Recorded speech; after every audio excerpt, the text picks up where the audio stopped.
Olá, queria começar com uma pergunta que, de certa forma, assombra a teologia e a vida de fé nos nossos dias. Quando nós abrimos as páginas da Bíblia, o que é que nós realmente encontramos? Será que estamos diante de uma janela transparente que nos permite ver o divino, a transcendência? Ou será que, na verdade, estamos olhando para um espelho que reflete apenas o nosso próprio rosto, as nossas próprias certezas, os nossos medos e principalmente as nossas ideologias? Essa é a questão central, o que muitos chamam de uma verdadeira crise de interpretação. Hoje, a nossa conversa vai investigar essa crise, mas não como se fosse um beco sem saída. Pelo contrário, vamos tratá-la como um convite. Com a ajuda fundamental do teólogo Barnabas Asprey e do grande filósofo Paul Ricoeur, nós vamos explorar como a hermenêutica, que é a arte e a ciência de interpretar, longe de ser o problema, talvez seja o único caminho para uma escuta mais honesta e autêntica.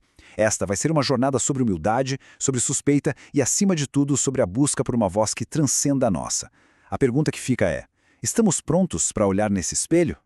Para conseguirmos navegar por essa questão tão complexa, o nosso roteiro de hoje vai funcionar quase como um diagnóstico médico. Primeiro, ali na seção 1, nós vamos examinar os sintomas, a crise que é visível a olho nu na interpretação bíblica contemporânea. Em seguida, na segunda sessão, vamos corrigir um erro muito comum de diagnóstico, mostrando que a hermenêutica não é a doença, mas sim a ferramenta que nos permite enxergá-la. Na terceira parte, vamos fundo.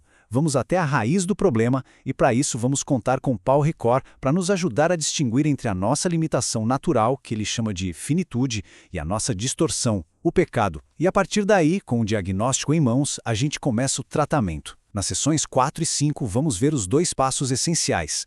Primeiro, abraçar a nossa finitude com humildade e, em segundo lugar, passar pelo que eu chamo de fogo purificador da suspeita. E, finalmente, vamos ver como todo esse processo, que é bem desafiador, pode nos tirar de um campo de batalha interpretativo e nos colocar numa mesa de diálogo. Então vamos começar, como prometido, com o diagnóstico dos sintomas. Antes da gente poder buscar qualquer tipo de cura, a gente precisa entender a profundidade da ferida. E nesta primeira sessão nós vamos mergulhar no que muitos dos maiores especialistas da área descrevem não como um simples desacordo saudável, que é normal em qualquer campo, mas como um verdadeiro cenário de caos, de fragmentação e, pior, de conflito que parece irreconciliável. Vamos tentar entender por que a busca por uma leitura minimamente unificada da Bíblia parece, para muita gente hoje, uma causa perdida. Essa citação de George Tyrrell, escrita lá em 1910, é muito mais do que uma simples crítica acadêmica. Ela é uma verdadeira bomba lançada no coração da teologia liberal da época. E a gente precisa entender o peso disso. Adolf von Harnack não era qualquer um, ele era um gigante, um titã do pensamento teológico alemão. E Tyrrell o acusa de algo absolutamente devastador. Ele diz que, ao olhar para o poço profundo da história em busca do Jesus histórico, Harnack não encontrou o Messias. Ele encontrou apenas o reflexo do seu próprio rosto, um rosto moderno, liberal, protestante, tipicamente alemão do século XIX. A imagem é simplesmente inesquecível. E ela encapsula a suspeita paralisante que define a nossa era. E se toda a nossa teologia, toda a nossa leitura bíblica, toda a nossa pregação for no fundo apenas um elaborado exercício de narcisismo, um autorretrato muito bem disfarçado de revelação divina. E essa ferida aberta por Tyrrell, ela nunca cicatrizou. Pelo contrário, infeccionou com o tempo.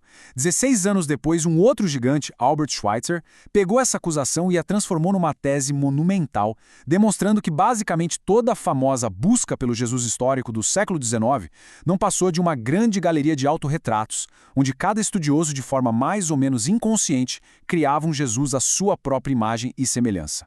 E o que é mais assustador, vamos avançar quase um século no tempo para 2009. O grande especialista Dale Ellison nos diz, com um tom quase de resignação, que nada mudou. O campo acadêmico, segundo ele, se tornou um supermercado de ideias, onde a gente escolhe o Jesus do N.T. Wright, que é mais alinhado a uma visão evangélica histórica, ou o Jesus do John Dominic Crossan, um Jesus mais cínico, mais radical, do mesmo jeito que a gente escolhe uma marca de café. E no Brasil, a gente sabe, não é diferente. Escolhemos o Jesus coach de alguns círculos neopentecostais que garante o sucesso financeiro ou o Jesus guerrilheiro de certas vertentes da teologia da libertação. A conclusão é brutal e nos afeta a todos. A busca por um acesso objetivo ao texto parece ter fracassado. Nós estamos de fato presos numa galeria de espelhos e talvez sempre estivéssemos. O nome técnico para isso é narcisismo hermenêutico. E a analogia é perfeita. Assim como Narciso, lá no mito grego, que se apaixonou pela própria imagem refletida na água e acabou se afogando ao tentar abraçá-la, Nós corremos o risco real de nos afogarmos espiritualmente em nosso próprio reflexo no texto. Nós nos apaixonamos pelo som da nossa própria voz ecoando nas páginas sagradas, pela confirmação das nossas ideias preconcebidas, da nossa visão de mundo. O perigo teológico aqui é abismal, porque a interpretação deixa de ser um ato de escuta humilde de uma palavra que vem de fora, que nos confronta e se transforma no pior tipo de idolatria, a autoadoração. Nós criamos um Deus à nossa imagem e semelhança, seja ele capitalista, socialista, progressista ou conservador, o colocamos dentro da Bíblia e nos curvamos diante dele, e chamamos isso de fé.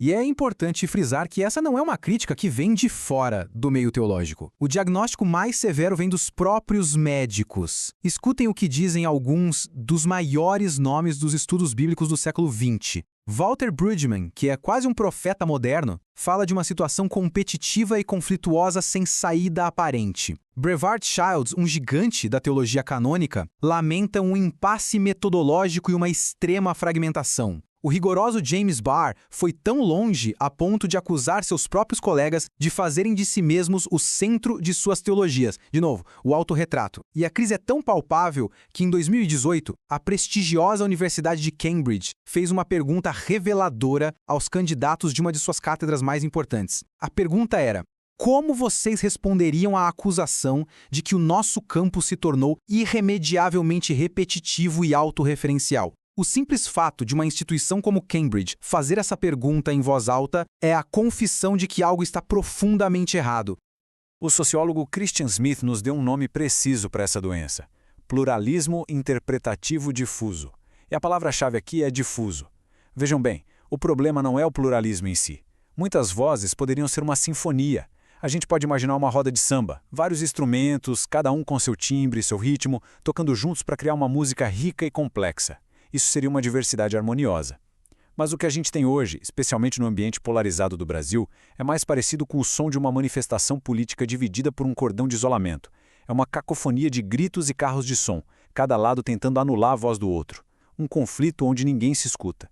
É uma guerra de interpretações, onde cada escola teológica, cada denominação, busca não apenas apresentar sua visão, mas deslegitimar e silenciar todas as outras. E nesse barulho ensurdecedor, como é que a gente poderia esperar ouvir a voz suave e transcendente de Deus? Bom, até aqui o quadro que a gente pintou é bastante sombrio. Nós diagnosticamos uma crise profunda de conflito que é alimentada pela suspeita de que estamos todos presos em um ciclo de narcisismo hermenêutico, adorando nosso próprio reflexo no texto sagrado. E isso nos leva à pergunta inevitável: de quem é a culpa? Muitos apontam o dedo para a própria teoria da interpretação, a hermenêutica. Mas, como a gente vai ver agora, isso pode ser um erro fatal de diagnóstico. Tendo estabelecido a gravidade da crise, a caça às bruxas geralmente começa.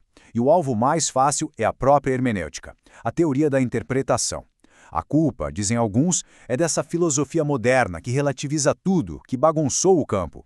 Nessa segunda sessão, a gente vai desafiar essa acusação de frente. Vamos argumentar, seguindo Barnabas Asprey, que a hermenêutica não é a doença, mas sim o estetoscópio do médico. Ela não causa febre, ela apenas nos permite ouvi-la com clareza. E atirar no mensageiro nunca curou ninguém.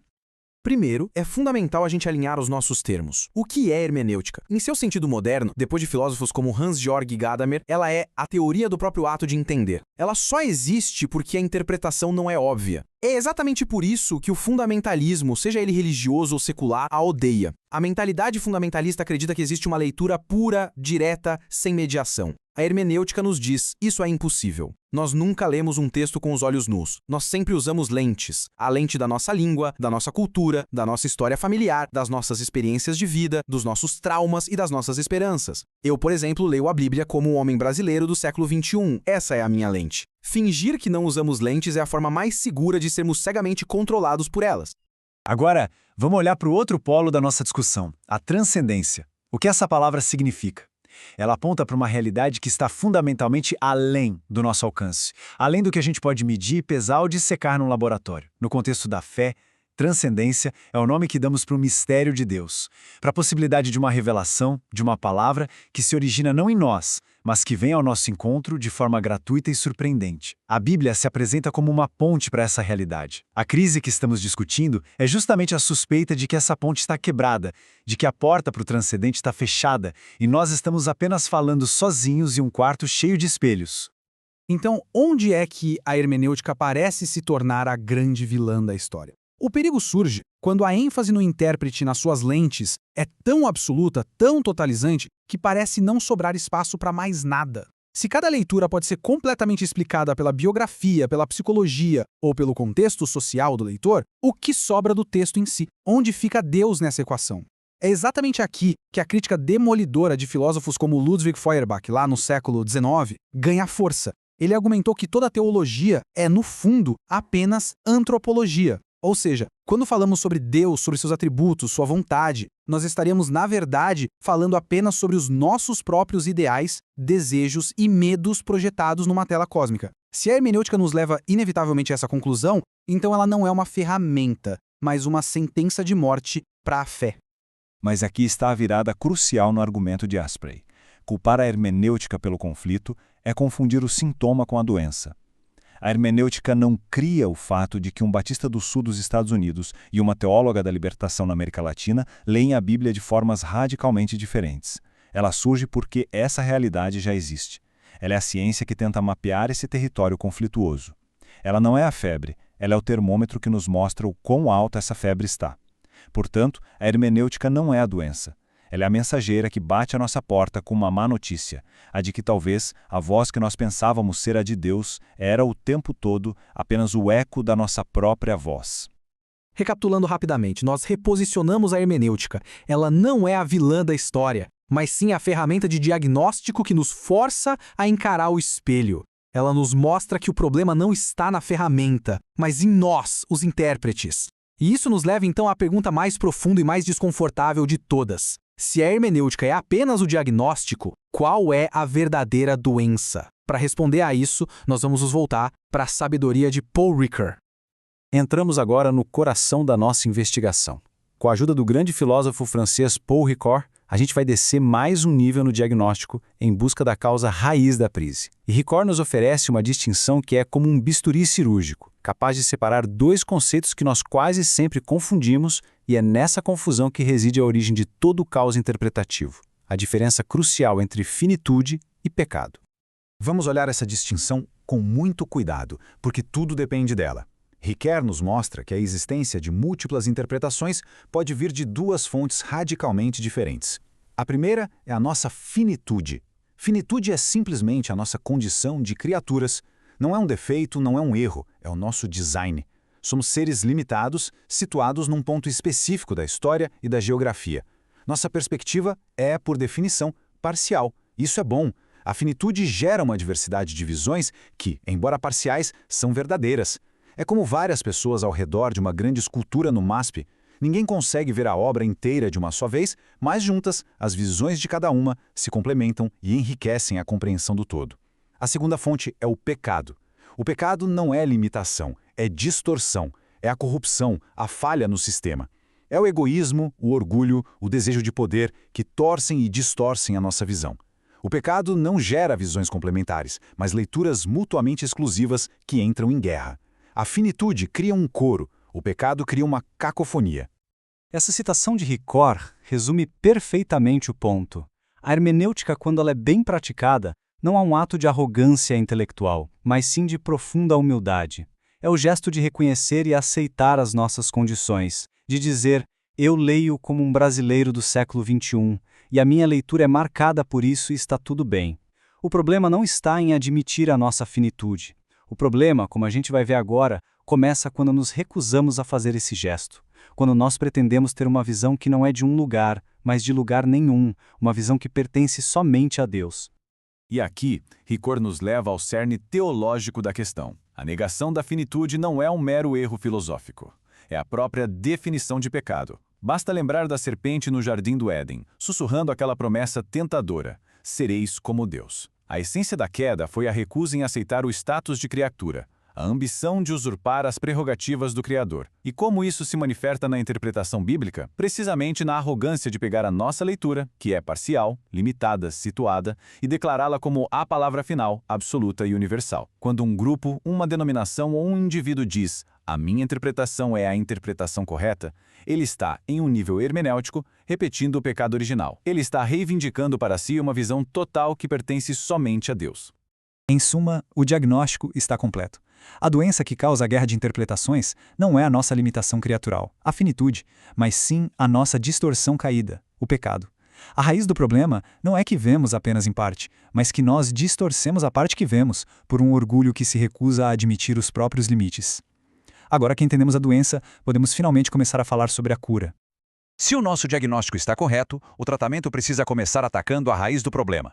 E qual é o antídoto para o pecado do orgulho hermenêutico? A humildade. O primeiro passo no caminho da cura, portanto, é fazer exatamente o oposto do gesto da queda. Em vez de negar a nossa finitude, nós precisamos abraçá-la. E vamos ver que este não é um ato de resignação, mas sim de profunda libertação. Mas o que significa abraçar a finitude na prática? Significa um ato consciente e muitas vezes doloroso de renúncia. É como assinar um termo de abdicação intelectual. Significa renunciar à droga viciante da certeza absoluta. Significa admitir que a nossa teologia, por mais bela e coerente que seja, nunca vai capturar a totalidade da verdade divina. Significa abrir mão da arrogância de querer dar a última palavra em qualquer debate. Significa reconhecer que nós não somos observadores neutros, flutuando acima da história. E, de forma crucial, significa aceitar que o nosso acesso a Deus é sempre mediado, nunca imediato. Este é um profundo ato de arrependimento intelectual. É descer voluntariamente do trono de juiz e sentar-se na cadeira de um estudante, talvez pela primeira vez. E o efeito dessa abdicação é paradoxalmente libertador. No exato momento em que a gente para de defender a nossa pequena fortaleza interpretativa, como se ela fosse o reino de Deus inteiro, algo mágico acontece. A pluralidade de vozes deixa de ser uma ameaça e se torna um presente. O outro intérprete, o católico, o pentecostal, o liberal, o acadêmico, não é mais um inimigo a ser refutado, mas um companheiro de jornada que, de sua perspectiva limitada, pode estar vendo uma face da verdade para a qual eu, da minha perspectiva, sou cego. A guerra entre diferentes métodos, como a leitura histórica e a alegórica que a Asprey menciona, pode finalmente cessar. Elas se tornam janelas diferentes para o mesmo palácio inesgotável do texto sagrado. C.S. Lewis nos deu uma imagem perfeita para isso. Ele nos alerta sobre o que ele chama de esnobismo cronológico. A arrogância de pensar que, só porque somos mais modernos, somos automaticamente mais inteligentes que os nossos antepassados. Cada época, diz Lewis, tem seus próprios pontos cegos, suas próprias suposições idiotas que são completamente invisíveis para quem está dentro dela. Se nós lermos apenas autores contemporâneos, ficaremos presos na nossa bolha de ar viciado, respirando os mesmos erros. A única cura, segundo ele, é ler livros antigos. Não porque os antigos eram infalíveis, mas porque os pontos cegos deles eram diferentes dos nossos. A leitura da grande tradição cristã, de Agostinho a Lutero, de Teresa d'Ávila a Karl Barth, funciona como uma brisa marinha, um vento fresco que entra no nosso quarto abafado e nos ajuda a ver as teias de aranha que se acumularam nos cantos das nossas mentes. Portanto, o primeiro e fundamental passo para a cura é este gesto de humildade, abraçar a nossa finitude. Isso nos liberta da idolatria das nossas próprias interpretações e abre um espaço real para o diálogo. Mas isso lida apenas com a nossa limitação. E quanto à nossa distorção? E quanto ao pecado que ativamente torce a nossa visão por interesse próprio, abraçar a finitude, embora essencial, não é suficiente. Nós precisamos de um passo mais radical, um passo de purificação. Chegamos agora ao segundo passo do tratamento, e este exige coragem. É a parte da cirurgia em que o médico precisa cortar para remover o tecido doente. Depois de abraçar a nossa limitação, a finitude, nós precisamos confrontar ativamente a nossa distorção, o pecado. E a ferramenta que Ricoeur nos oferece para isso é a chamada hermenêutica da suspeita. Se o primeiro passo foi um banho de humildade, este segundo é um batismo de fogo. Ricoeur identifica três pensadores muitas vezes vistos como os grandes vilões da modernidade, como nossos guias neste passo: Marx, Nietzsche e Freud. Por quê? Porque esses mestres da suspeita compartilham uma intuição radical, a de que a nossa consciência, aquilo que nós dizemos ser a razão das nossas crenças, é muitas vezes uma cortina de fumaça, uma falsa consciência. Por trás dela operam forças ocultas que realmente nos movem. Marx nos ensinou a suspeitar de como nossos interesses de classe e econômicos moldam nossa visão de mundo. Nietzsche nos ensinou a suspeitar de como nossa moralidade pode ser uma máscara para o ressentimento e a vontade de poder. E Freud nos ensinou a suspeitar de como nossos desejos inconscientes e e reprimidos ditam nosso comportamento. Para um cristão, ouvir esses homens pode ser desconfortável, mas a crítica deles funciona como uma ferramenta profética para desmascarar os nossos ídolos. Barnabas Asprey pega essa ferramenta da suspeita e a aplica cirurgicamente ao nosso contexto. Ele identifica 3 grandes estruturas de poder que, mesmo sem que a gente perceba, podem distorcer a nossa leitura da Bíblia. A primeira são as nossas igrejas e denominações. Elas são sistemas que, naturalmente, recompensam a conformidade doutrinária. O risco aqui é o fechamento ideológico, onde paramos de ler a Bíblia e passamos a ler apenas a nossa confissão de fé, ignorando qualquer versículo que a desafie. A segunda fonte é a academia secular. No Brasil, com a pressão do publicar ou perecer e as avaliações da CAPES, a moeda de troca não é a conformidade, mas a originalidade. Para avançar na carreira, o acadêmico precisa dizer algo novo, radical. O risco é uma crítica pela crítica, uma desconstrução sem fim que apenas fragmenta, sem nunca construir nada. A terceira, e talvez a mais sutil, são os nossos grupos de identidade e as nossas bolhas políticas. Esses grupos nos recompensam com conforto e validação. O risco aqui, como dizia Kierkegaard, é usarmos a Bíblia como um guardanapo para limpar a consciência e justificar nosso estilo de vida, e no nosso contexto, nossa posição política, em vez de permitir que ela nos confronte e transforme. Mas a suspeita, para ser cristã, não pode ser apenas uma arma que a gente aponta para os outros.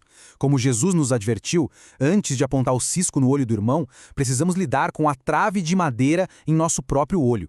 A pergunta, portanto, deve ser brutalmente pessoal. Ao abrir a Bíblia, o que eu realmente busco? A verdade, mesmo que ela me desestabilize? Ou busco conforto, conformidade, a sensação de pertencimento ao meu grupo? Busco parecer inteligente e original para os meus colegas? Busco uma justificativa divina para as minhas escolhas? Para o meu voto? Para a minha ideologia? Esta autocrítica é o fogo purificador. É dolorosa, mas é o único caminho para uma leitura que não seja mera autojustificação. Em suma, este segundo passo é um ato de coragem. Aplicar a hermenêutica da suspeita a nós mesmos, desmascarando as formas como o poder, seja ele eclesiástico, acadêmico ou social, distorce a nossa leitura. É um processo de despojamento, como diria Rick Ware. Mas depois de nos despojarmos, depois de passarmos por este fogo, o que resta? Como é que a gente pode reconstruir a partir daqui? Após o diagnóstico da crise, a aceitação humilde da nossa finitude e a passagem pelo fogo purificador da suspeita, para onde vamos? Nesta sessão final, vamos explorar o resultado positivo de todo esse processo. Como esse arrependimento hermenêutico pode nos mover de um campo de batalha para uma mesa de diálogo? Como podemos reconstruir, não uma concordância forçada, mas uma comunidade de busca humilde pela verdade? A Asprey nos oferece um roteiro prático para viver essa nova postura. Primeiro, renunciar à certeza.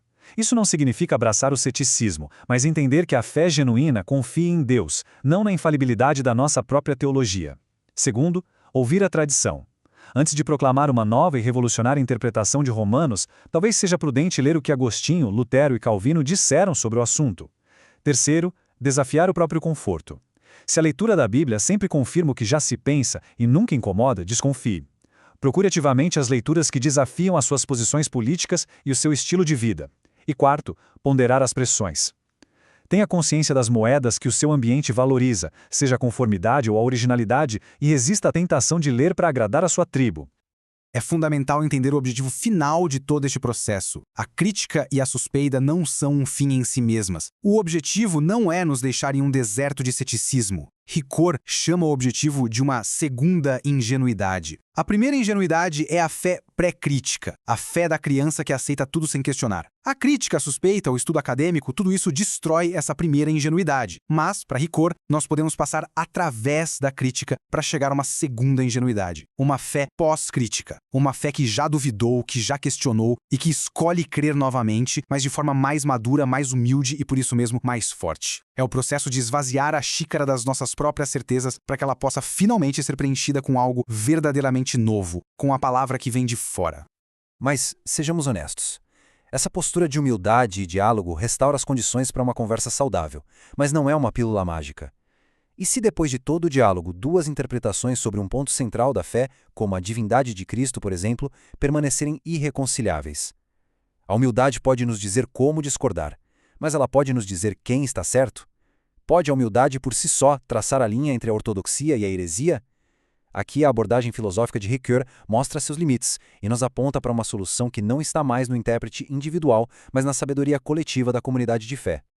E, historicamente, a resposta da Igreja para esses impasses foi a convocação de concílios, como o de Nicéia. A lógica era que o Espírito Santo guia a Igreja em comunidade de uma forma que não guia os indivíduos isoladamente. Submeter-se à decisão de um concílio era, portanto, um ato de suprema humildade. Mesmo que a minha leitura particular me levasse a outra conclusão, eu confiaria na sabedoria do corpo de Cristo e assumiria que o erro estava em mim. Isso, é claro, nos deixa com a pergunta angustiante para o nosso tempo. Em um cristianismo estilhaçado em milhares de denominações, quem pode falar com tal autoridade hoje? A solução histórica parece indisponível para nós, o que torna a prática da humildade hermenêutica ainda mais urgente e necessária. E assim a nossa jornada nos traz de volta ao início, mas com sorte e com novos olhos. Começamos diante de um espelho, vendo apenas o nosso próprio reflexo. Vimos que a hermenêutica não é o problema, mas o diagnóstico de uma doença muito mais profunda. Nosso pecado de nos recusarmos a ser apenas criaturas. O tratamento é um caminho duplo de arrependimento, a humildade de abraçar os nossos limites e a coragem de suspeitar das nossas motivações. O objetivo não é a certeza, mas a libertação do nosso narcisismo para finalmente podermos escutar. A questão final, portanto, não é teórica, mas existencial e ecoa para cada um de nós, em nossas igrejas e em nossos estudos. Estamos dispostos a quebrar o espelho? Estamos dispostos a renunciar à segurança de adorar a nossa própria imagem, para nos arriscarmos no silêncio onde, talvez, possamos vislumbrar a face do outro? O caminho para a transcendência começa com essa quebra. Muito obrigado.